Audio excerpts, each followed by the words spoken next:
Hi, so my name is Prerak Sharma. I am 21 years old, first year student of MBA Data Science and AI at IIT Mandi. I have decided to make these videos for 2 years straight so that I can improve my communication skills. I have taken this as a challenge to speak for 20 minutes straight in front of the camera so that in the future also I can improve my influence with the help of the words that I use and also improve my skills for interview purpose. In the meanwhile, I have a challenge which has been given to be not a challenge, a work or a task that a person whom I respect the most has given to me, and that is to complete the 3 chapters of Bhagavad Gita. Without wasting much time, I will begin from where I left the previous day. You can watch the whole video because I'll be reciting Gita, and in the meanwhile, I'll be improving my skills, my reading skills, and the vocabulary which I have, plus building the. If I'll have any questions, I'll keep them in notice so that I can ask my teacher in future. So, without wasting much time, let's begin. I'll just quickly check where was I the previous day.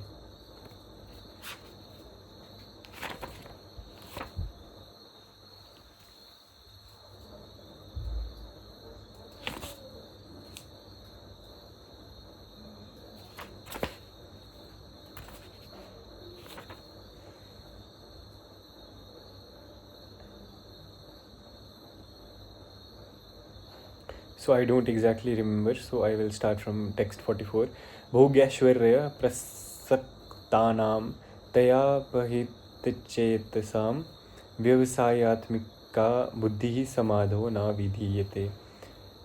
In the minds of those who are too attached to sense enjoyment and material opulence and who are bewildered by such things, the resolute determination of devotional service to the Supreme Lord does not take place.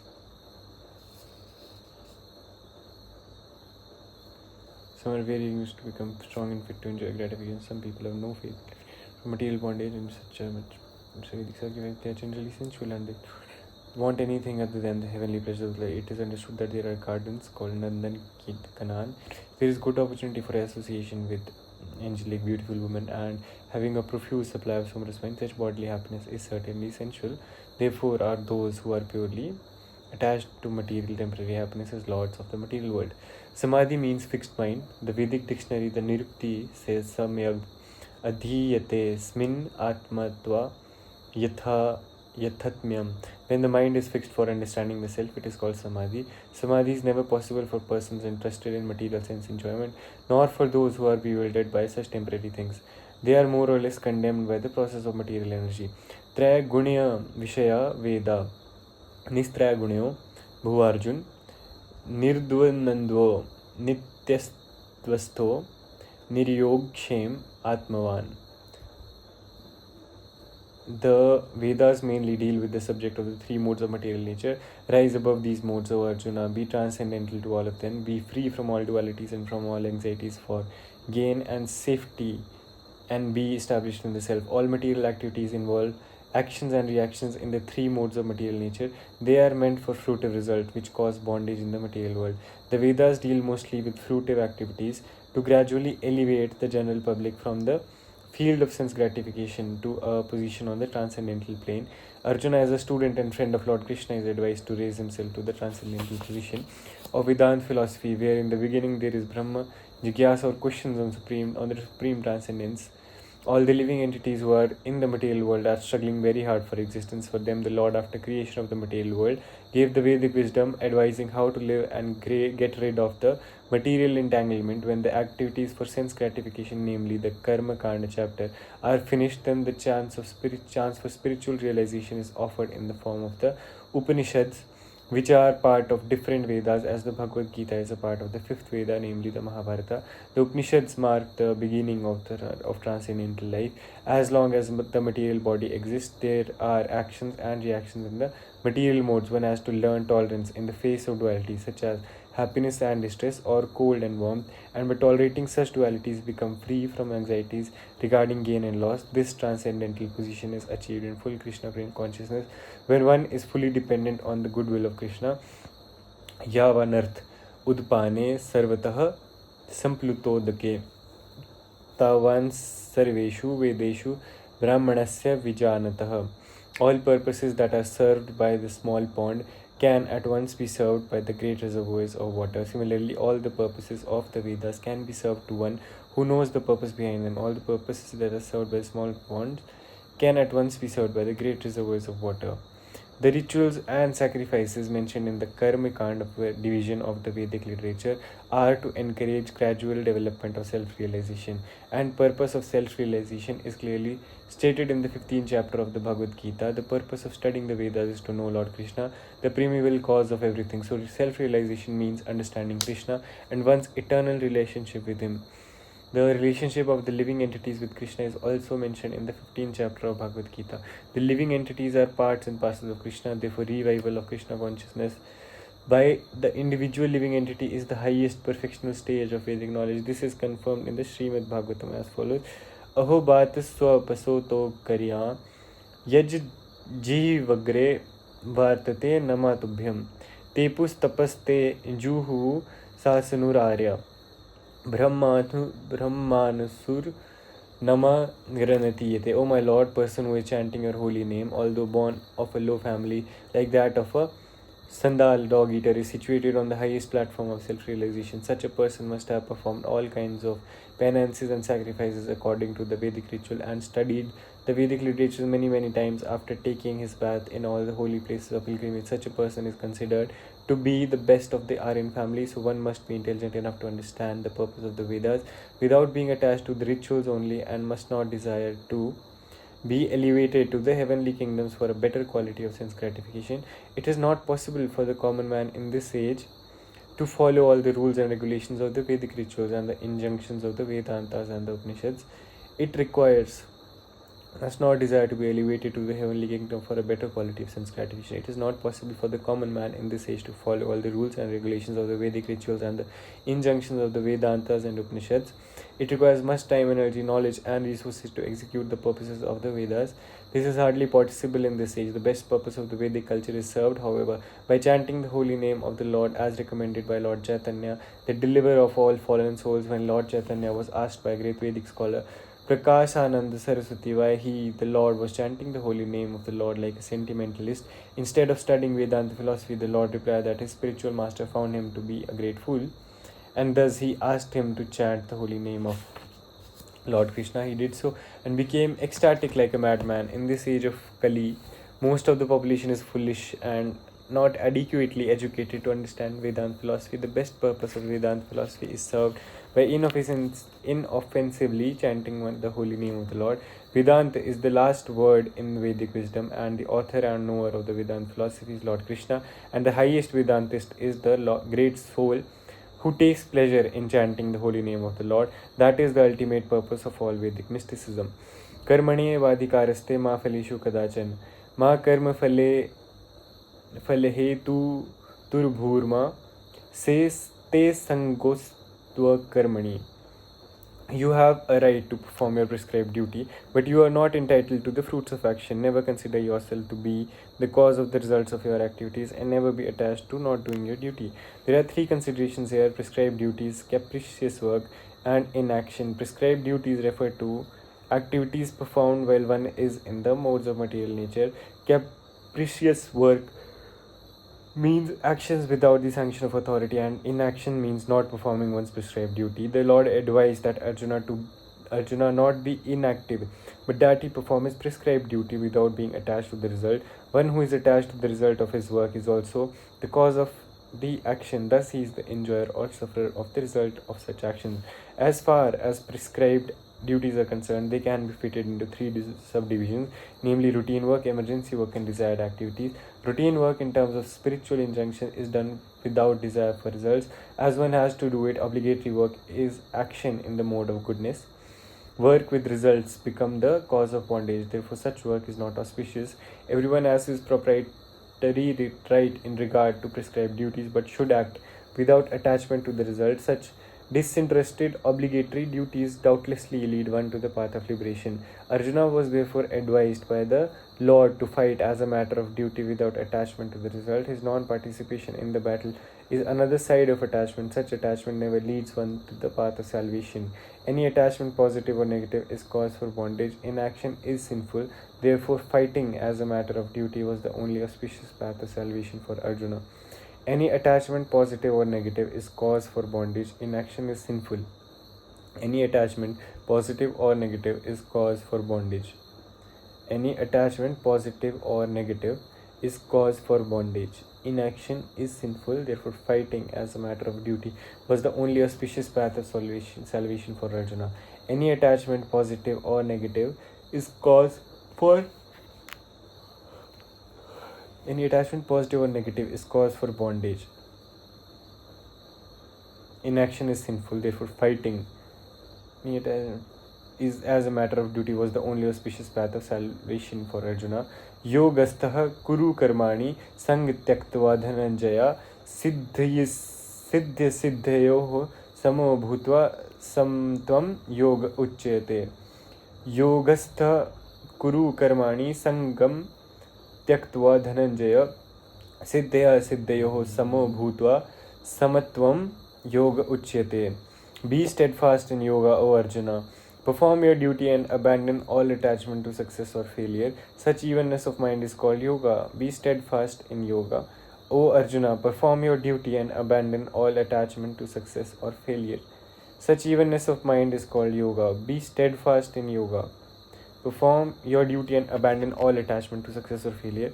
Such evenness of mind is called yoga. Krishna tells Arjuna that he should act in yoga. And what is that yoga? Yoga means to concentrate the mind upon the Supreme by controlling the ever-disturbing senses. And who is the Supreme? The Supreme is the Lord. And because he himself is telling Arjuna to fight, Arjuna has nothing to do with the results of the fight. Gain or victory are Krishna's concern. Arjuna is simply advised to act accordingly to the dictation of Krishna. The following of Krishna's dictation is real yoga, and this is practiced in the process called Krishna consciousness. By Krishna consciousness, only one can give up the sense of proprietorship. One has to become the servant of Krishna or the servant of Krishna. This is the right way to discharge duty in Krishna consciousness, which alone can help one to act in yoga. Arjuna is a Kshatriya, and as such he is participating in the Varnashram Dharma institution. It is said in the Vishnu Puran that in the Varnashram Dharma, the whole aim is to satisfy Vishnu. No one should satisfy himself, as is the rule in the material world, but one should satisfy Krishna. So unless one satisfies Krishna and one cannot correctly observe the principles of Varnashram Dharma, indirectly Arjuna was advised to act as Krishna told him. Duren hvaram karma buddhi yoga dhananjaya buddho sharan manvich kripanaha falhetavah. O Dhananjaya, rid yourself of all fruitive activities by devotional service and surrender fully to that consciousness. Those who want to enjoy the fruits of their work are misers. One who has actually come to understand one's constitutional position as the eternal servitor of the Lord gives up all engagements save working in Krishna consciousness. As already explained, Buddhi Yoga means transcendental loving service to the Lord. Such devotional service is the right course of action for the living entity. Only misers desire to enjoy the fruit of their own work just to be further entangled in material bondage. Except for work in Krishna consciousness, all activities are abominable because they continually bind the worker to the cycle of birth and death. One should therefore never desire to be the cause of work. Everything should be done in Krishna consciousness for the satisfaction of Krishna. Misers do not know how to utilize the assets of riches which they acquire by good fortune, by hard labor. Everything should be done in Krishna consciousness for the satisfaction of Krishna. Misers do not know how to utilize the assets of riches which they acquire by good fortune or by hard labor. One should spend all energies working in Krishna consciousness, and that will make one's life successful. Like the misers, unfortunate person do not employ their human energy in the service of the Lord. Buddhi yukto jahati ubhe sukrit dushkrite tasmad yogaya yujyasva yoga karmasu kaushalam. A man engaged in devotional service rids himself of both good and bad actions even in this life. Therefore, strive for yoga, O Arjuna, which is the art of all work. Since time immemorial, each living entity has accumulated the various reactions of his good and bad work. As such, he is continuously ignorant of his real constitutional position. One's ignorance can be removed by the institution of the Bhagavad Gita, which teaches one to surrender unto Lord Krishna in all respects and become liberated from the chain victimization of action and reaction, birth after birth. Arjuna is therefore advised to act in Krishna consciousness, the purifying process of resultant action. A man engaged in devotional service rids himself of both good and bad actions, even in this life. Therefore, strive for yoga, O Arjuna, which is the art of all work. Since time immemorial, each living entity has accumulated the various reactions of his good and bad work. As such, he is continuously ignorant of his real constitutional position. One's ignorance can be removed by the instruction of the Bhagavad Gita, which teaches one to surrender unto Lord Krishna in all respects and become liberated from the chain victimization of action and reaction. Birth after birth, Arjuna is therefore advised to act in Krishna consciousness, the purifying process of resultant action. Karmajam buddhi yukta hi phalam tyaktva manishinaha janma bandhi vinirmuktah padam gacchantya namayam. The wise engaged in devotional service take refuge in the Lord and free themselves from the cycle of birth and death by renouncing the fruits of action in the material world. In this way, they can attain that state beyond all miseries. The wise engaged in devotional service take refuge in the Lord and free themselves from the cycle of birth and death by renouncing the fruits of action in the material world. In this way, they can attain that state beyond all miseries. The wise engaged in devotional service take refuge in the Lord and free themselves from the cycle of birth and death by renouncing the fruits of action in the material world. In this way, they can attain that state beyond all miseries. The wise engaged in devotional service take refuge in the Lord and free themselves from the cycle of birth and death by renouncing the fruits of action in the material world. In this way, they can attain that state beyond all miseries. The liberated living entities seek that place where there are no material miseries. The Bhagavatam says, Samasrita ye pada pallava pallavam mahat padam punya yaso murari bhava bhavam buddhir vatsa padam param padam yad vidapam natesam. For one who has accepted the boat of the lotus feet of the Lord, who is the shelter of the cosmic manifestation and is famous as Mukunda or the giver of Mukti, the ocean of the material world is like the water contained in a calf's hoof print.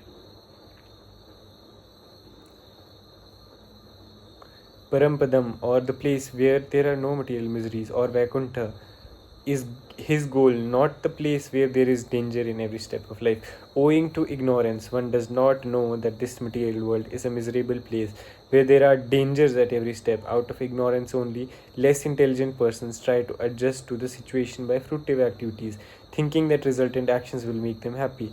Owing to ignorance, one does not know that this material world is a miserable place where there are dangers at every step. Out of fruitive activities, owing to ignorance, one does not know that this material world is a miserable place where there are dangers at every step.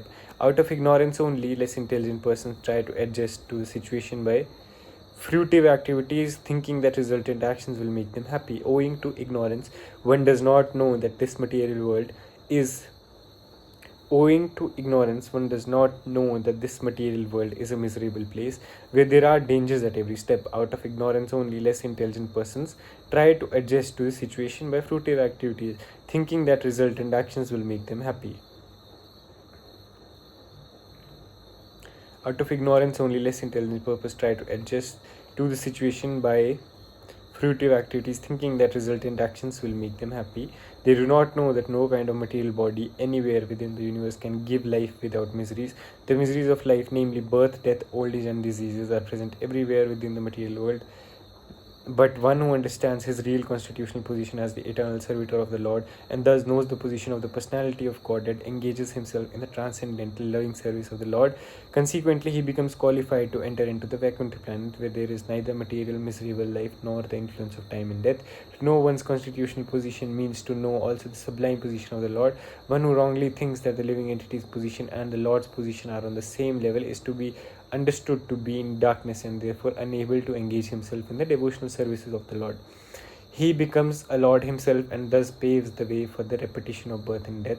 But one who, understanding that his position is to serve, transfers himself to the service of the Lord, at once becomes eligible for Vaikuntha Loka. Service for the cause of the Lord is called Karma Yoga or Buddhi Yoga, or in plain words, devotional service to the Lord.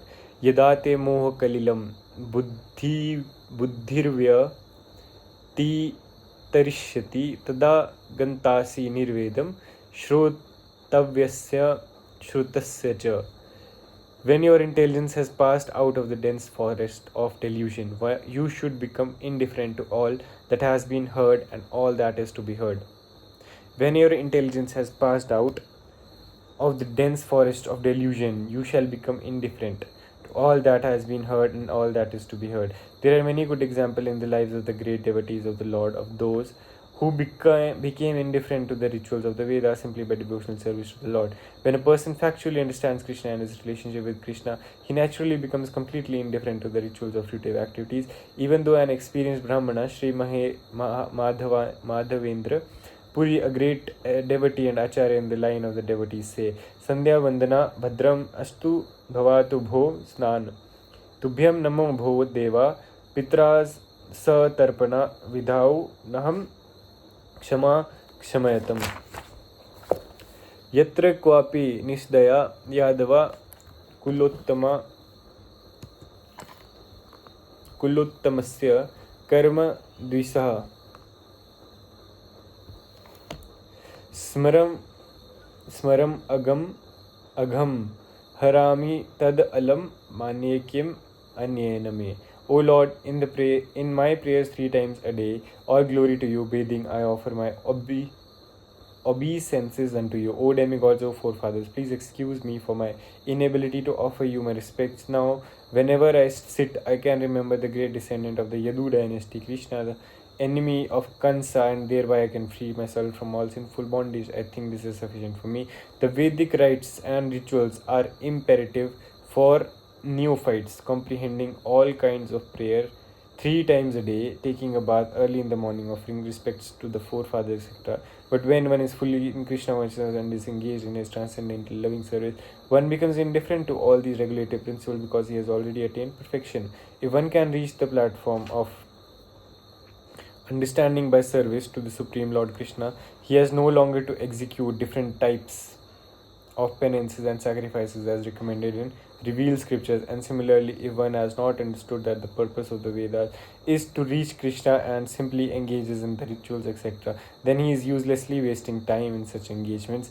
Persons in Krishna consciousness transcend the limit of Shabda Brahma or the range of the Vedas and Purana. And similarly, if one has not understood that the purpose of the Vedas is to reach Krishna and simply engages in the rituals, etc., then he is uselessly wasting time in such engagement. Person in Krishna consciousness transcend the limit of Shabda Brahm and the range of Purana on the Vedas and Upanishads. Shruti vipratipanna te yada sthasyati nishala samadha vachala buddhistada yogam vapasyasi. When your mind is no longer disturbed by the flowery language of the Vedas, and when it remains fixed in the trance of self-realization, then you will have attained the divine consciousness. To say that one is in Samadhi is to say that one has fully realized Krishna consciousness, that is, one in full Samadhi has realized Brahman, Paramatma and Bhagwan. The highest perfection of self-realization is to understand that one is eternally the servitor of Krishna, and that one's only business is to discharge one's duty in Krishna consciousness. A Krishna conscious person or unflinching devotee of the Lord should not be disturbed by the flowery language of the Vedas, nor be engaged in fruitive activities for promotion of the heavenly kingdom. In Krishna consciousness, one comes directly into communion with Krishna, and thus all direction from Krishna may be understood in that transcendental state. One is sure to achieve results by such activities and attain inclusive knowledge. One has only to carry out the orders of Krishna or his representative, the spiritual master. To say that one is in Samadhi is to say that one has fully realized Krishna consciousness. That is, one in full Samadhi has realized Brahman, Paramatma and Bhagwan. The highest perfection of self-realization is to understand that one is eternally the servitor of Krishna, and that one's only business is to discharge one's duty in Krishna consciousness. A Krishna conscious person or unflinching devotee of the Lord should not be disturbed by the flowery language of the Vedas or be engaged in fruitive activities for promotion to the heavenly kingdom. In Krishna consciousness, one comes directly into communion with Krishna. Thus, all direction from Krishna may be understood in that transcendental state. One is sure to achieve results by such activities and attain conclusive knowledge. One has only to carry out the orders of Krishna or his representatives. The spiritual master. Arjun Uvach Sthit Pragyasya Ka Bhasha Samadhisthasya Keshav Sthit Vihi Kim Prabhashet Kimasit Vrijet Kim. Arjuna said, what are the symptoms of those of one whose consciousness is thus merged in transcendence? How does he speak and what is his language? How does he sit and how does he walk? As there are symptoms for each and every man in terms of his particular situation, similarly, one who is in Krishna consciousness has his particular nature, talking, walking, thinking, feeling, etc. As a rich man has his symptoms by which he is known as a rich man. As a diseased man has his symptoms by which he is known as diseased. Or a learned man has his symptoms. So a man in transcendental consciousness of Krishna has specific symptoms in various dealings. One can know his specific symptoms from the Bhagavad Gita. Most important is how the man in Krishna consciousness speaks. For speech is the most important quality of any man. It is said that a fool is undiscovered as long as he does not speak. And certainly a well-dressed fool cannot be identified unless he speaks. But as soon as he speaks, he reveals himself at once. The immediate symptom of Krishna conscious man is that he speaks only of Krishna and of matters relating to him. And other symptoms then automatically follow as stated below.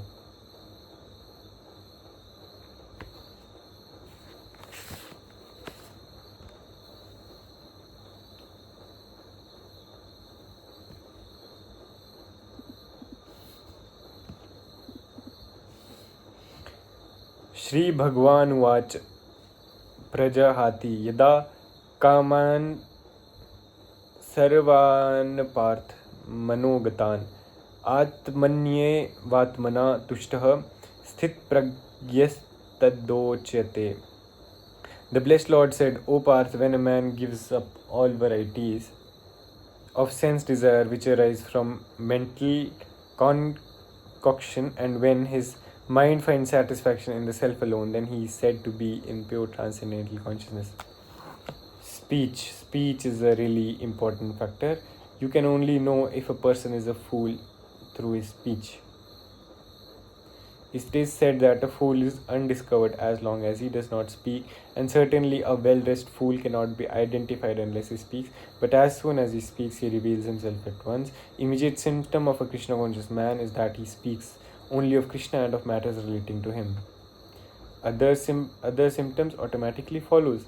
The Bhagavatam affirms that any person who is fully in Krishna consciousness or devotional service of the Lord has all the good qualities of the great sages, whereas a person who is not so transcendently situated has no good qualification because he is sure to be taking refuge in his own mental connotations. The Bhagavatam affirms that any person who is fully in Krishna consciousness or devotional service of the Lord has all the good qualities of the great sages, whereas person who is not so transcendently situated has no good qualification because he is sure to be taking refuge in his own mental concoctions. Consequently, it is rightly said herein that one has to give up all kinds of sense desire manufactured by mental concoction. Artificially, such sense desires cannot be stopped. But if one is engaged in Krishna consciousness, then automatically sense desires subside within extraneous efforts. Therefore, one has to engage himself in Krishna consciousness without hesitation, for this devotional service will instantly help one on to the platform. Artificially, such sense desires cannot be stopped, because he is sure to be taking refuge in his own mental concoctions. The Bhagavatam affirms that any person who is fully in Krishna consciousness or devotional service of the Lord has all the good qualities of the great sages, whereas a person who is not so transcendently situated has no good qualification because he is sure to be taking refuge in his own mental concoctions. Consequently, it is rightly said herein that one has to give up all kinds of sense desire manufactured by mental Bhagavatam affirms that any person who is fully in Krishna consciousness or devotional service of the Lord has all the good qualities of the great sages. Bhagavatam affirms that any person who is fully in Krishna consciousness or devotional service of the Lord has all the good qualities of the great sages. Whereas a person who is not so transcendently situated has no good qualification because he is sure to be taking refuge in his own mental concoctions. Consequently, it is rightly said herein that one has to give up all kinds of sense desire manufactured by mental concoction. Artificially, such sense desires cannot be stopped. But if one is engaged in Krishna consciousness, then automatically sense desires subside without extraneous efforts. But if artificially such sense desires cannot be stopped. But if one is engaged in Krishna consciousness, then automatically sense desire subside within extraneous efforts. Artificially, such sense desires cannot be stopped, but if one is engaged in Krishna consciousness, then automatically sense desires subside without extraneous effort. Therefore, one has to engage himself in Krishna consciousness without hesitation. For this devotional service will instantly help on to the platform of transcendental consciousness. The highly developed soul always remains satisfied in himself by realizing himself as the eternal servitor of the Supreme Lord. Such a transcendently situated person has no sense desires resulting from petty materialism. Rather, he remains always happy in his natural position of eternally serving the Lord.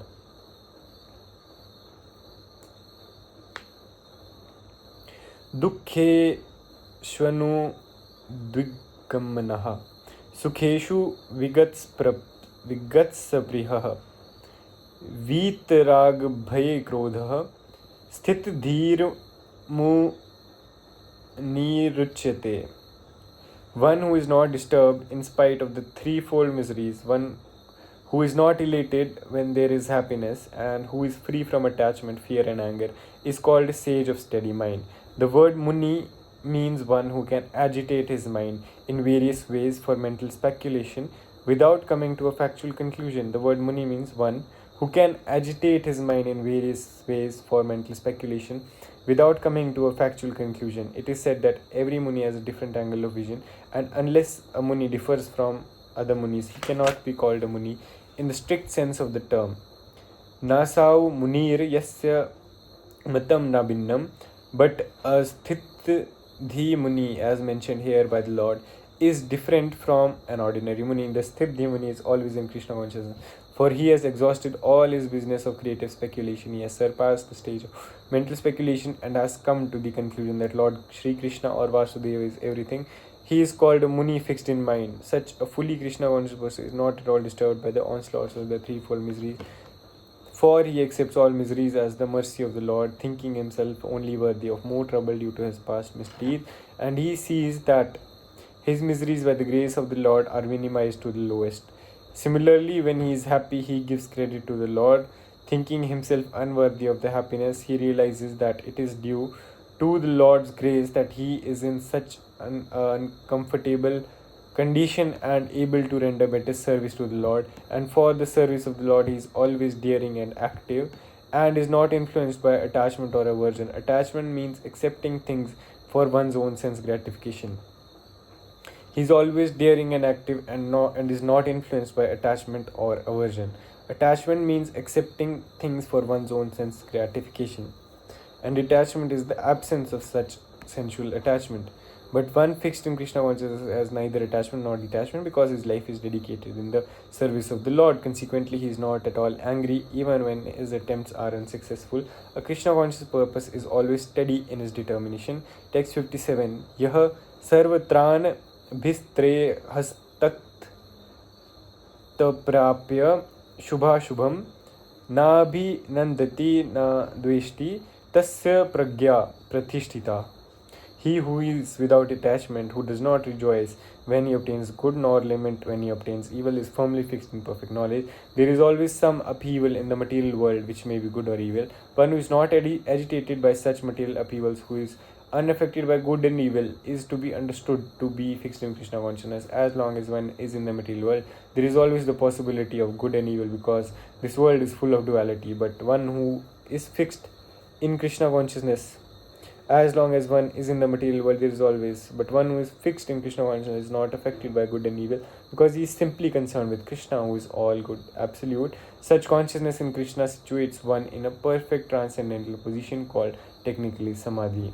Yada sanharate chayam kurmo angani sarvashah indriyani indriyarthobhyastasya pragya pratishtita. One who is able to withdraw his senses from sense objects as the tortoise draws his limbs within the shell is to be understood as truly situated in knowledge. The test of a yogi, devotee, or self-realized soul is that he is able to control the senses according to his plan. Most people, however, are servants of the senses and are thus directed by the direction of the senses. That is the answer to the question as to how the yogi is situated. The senses are compared to venomous serpents. They want to act very loosely and without restriction. The yogi or the devotee must be very strong to control the serpents. Like a snake charmer, he never allows them to act independently. There are many injunctions in the revealed scriptures. Some of them are do nots and some of them are do's. Unless one is able to follow the do's and the do nots, restricting oneself from sense enjoyment, it is not possible to be firmly fixed in Krishna consciousness. The best example set herein is the tortoise. The tortoise can any moment wind up his senses and exhibit them again at any time for particular purposes. Similarly, the sense of the Krishna conscious purpose are used only for some particular purpose in the service of the Lord and are withdrawn otherwise. Keeping the senses always in the service of the Lord is the example set by the analogy of the tortoise who keeps the senses within. Vishaya vinivartante niraharasya dehina rasvarjam rasopyasya param chashtva nivartate. The embodied soul may be restricted from sense enjoyment, though the taste for sense object remains, but ceasing such engagements by experiencing a higher taste, he is fixed in consciousness. The embodied soul may be restricted from sense enjoyment, though the taste for sense object remains, but ceasing such engagements by experiencing a higher taste, he is fixed in consciousness. The embodied soul may be restricted from sense enjoyment, though the taste for sense object remains. The embodied soul may be restricted from sense enjoyment. The embodied soul may be restricted from sense enjoyment, though the taste for sense object remains, but ceasing such engagements by experiencing a higher taste, he is fixed in consciousness.